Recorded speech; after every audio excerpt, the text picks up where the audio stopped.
Here is how you can change country or region on the iPhone. So you can get inside your settings app, and a part of the main section, you can go to general like this.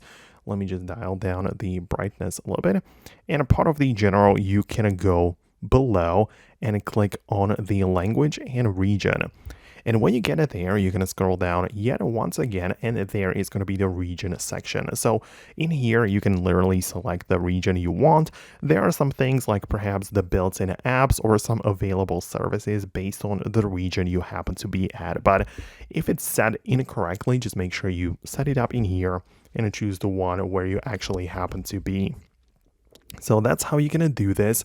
But of course, there are more places where this applies to. For example, a lot of people are interested in the country and region for downloading apps, right? So if you go to the App Store and just come back to main section, click on your profile in at the top and go in here, click on your personal profile within the App Store like that. You'll have the ability to essentially browse the data about yourself and also change the country and region, but specifically for the App Store. So that is yet another way of changing the country and region. So let me know what you think below in the comments. Let me know if you managed to make that work. Subscribe for more, and I'll see you in the future uploads.